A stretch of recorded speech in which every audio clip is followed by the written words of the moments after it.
domestic and wild, large and small, along with birds of every kind. Two by two they came into the boat, representing every living thing that breathes.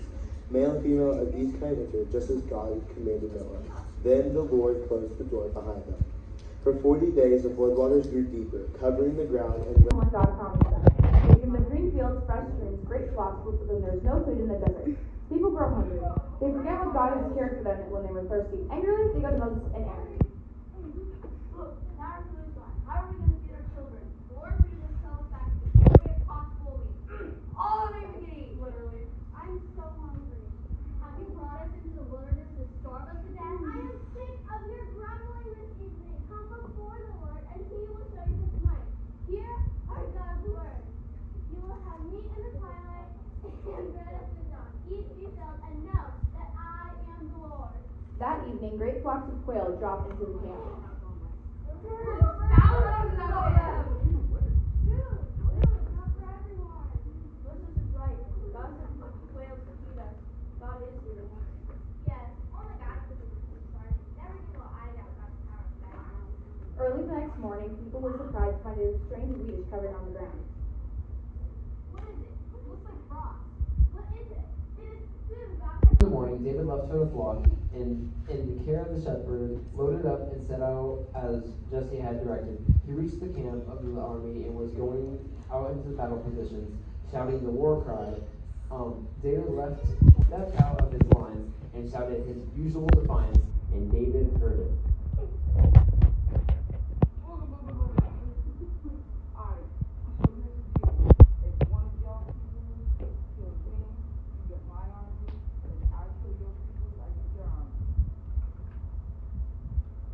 Whenever the Israelites saw the man, they all fled from him in great fear. Now the Israelites have been saying, "Do you see how the man keeps coming out? He comes out to fight Israel. The king will give great wealth to the man who kills him, and he will also give him his son and daughter in marriage. Or his son, give his daughter in marriage, and will accept him into the family for taxes in Israel."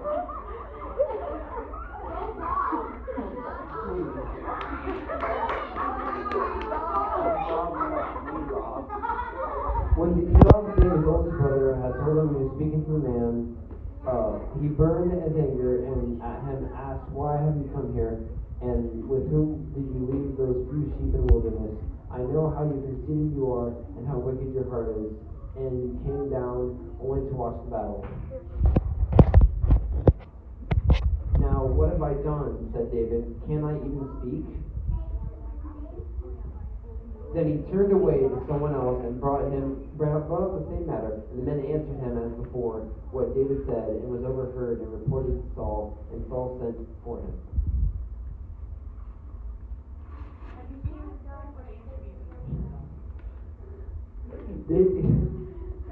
David said to Saul, Let no one lose heart on account of the Philistine. Your servant will go and fight him."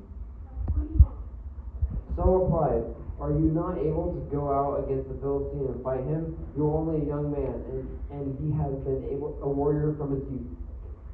Have you seen this guy? But David said to Saul, "Your servant has been keeping your father's sheep. When a lion or bear came and carried off a sheep from the flock, I went after it and struck it and rescued the sheep from its mouth. Your servant has killed both lion and bear. Goliath will be one of them, because he has defied the army of the living God. The Lord who rescued me from the lions and bears will rescue me from the hands of the Philistines. And the Lord be with you."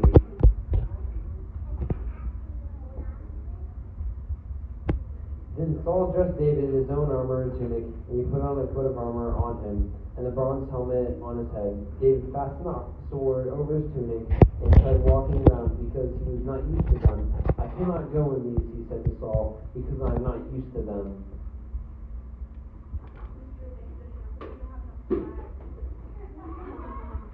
So he took them off.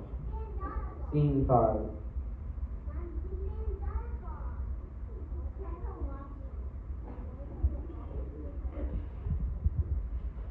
Then he took his staff in his hand, chose 5 smooth stones from the stream, put him in his pouch, and of his shepherd's bag, and with a sling in his hand, approached the Philistine. He looked David over and saw that he was a little more than a boy, glowing in health and handsome, and he despised him. He said to David, I'm just like a dog that you can eat with a stick. Huh?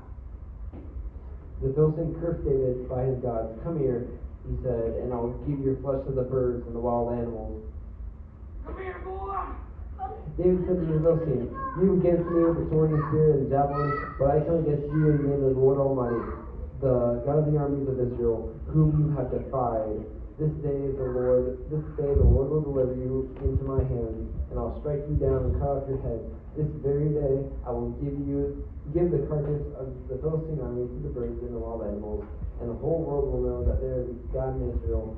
All those gathered here will know that there is not a sword or spear that the Lord saves, for the battle is the Lord's. He will give all of you into our hands.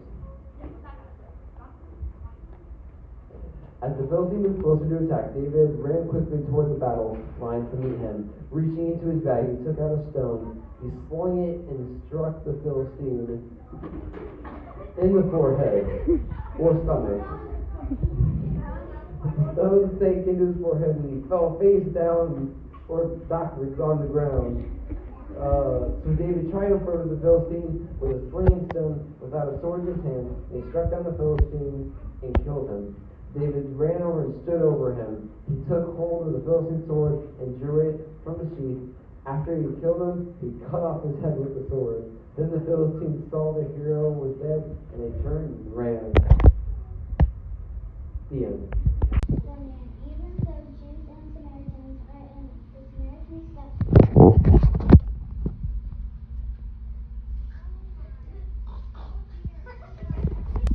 but on the way he was stopped by thieves. What do you all want?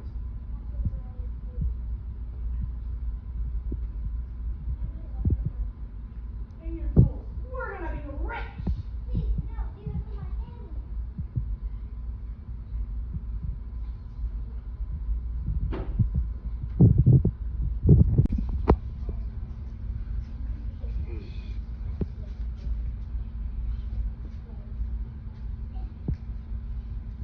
The Samaritans then took the man to the nearest inn.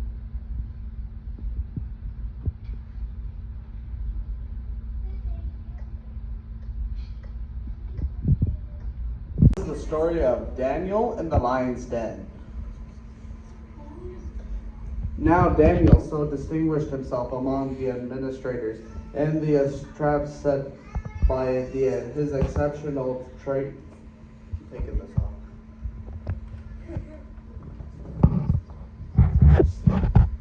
By himself among the administrators and the satraps, by his exceptional qualities, that the king planned to set him over the whole kingdom. At this, the administrators and the satraps tried to find grounds for charges against Daniel in his conduct of government affairs, but they were unable to do so. They could find no corruption in him, because he was trustworthy and neither corrupt nor negligent. So these administrators and satraps went as a group to the king and said, King, you should make a law that everybody has to pray to you and only you. Awesome. and if this law was broken, they would be thrown into the lion's den. So King Darius put the decree in writing. Now when Daniel learned the decree had been published, he went home to his upstairs room where the windows opened toward Jerusalem. 3 times a day he would get on his knees and pray. These men went as a group and found Daniel praying and asking God for help. So they went to the king and spoke to him about his royal decree. Your person over here, Daniel, he's not listening to your rule, and he's still praying to his God and not praying to you. So throw him in the lion's den. When the king heard this, he was greatly distressed. He was determined to rescue Daniel and made every effort until sundown to save him. So the king gave the order, and they brought Daniel and threw him into the lion's den. Kick down the door. Oh no! What's going on? What are you doing? Wait! Oh my gosh! Ah! A stone was brought over and placed over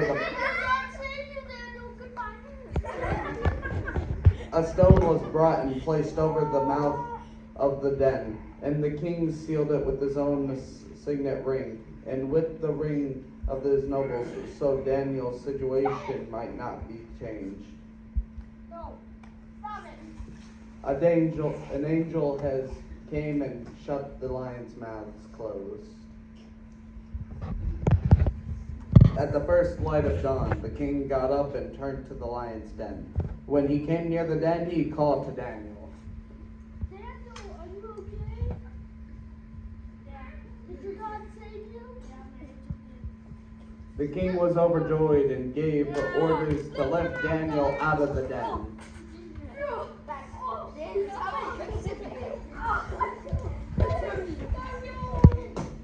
At the king's command, the men who had falsely accused Daniel were brought in and thrown into the lion's den. What? No!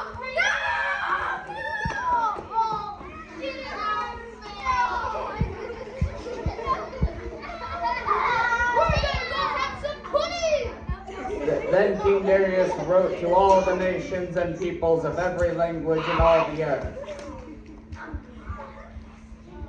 May you prosper greatly. King Darius said, I issue a decree that in every part of my kingdom, people must fear and reverence of the God of Daniel. The end. The staff turned into a snake, then announced to him, the Lord, the God of the Hebrews, has sent me to tell you, let my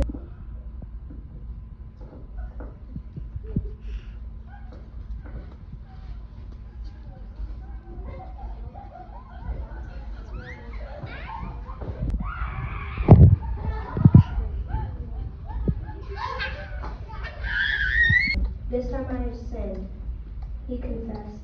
The Lord is the righteous one, and my people and I are wrong. I am a friend. The Lord has caused me to knock down the wall here.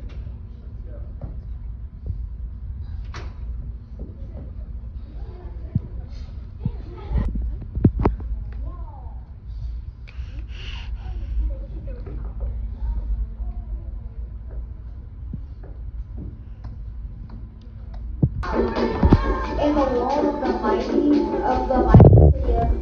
collapsed.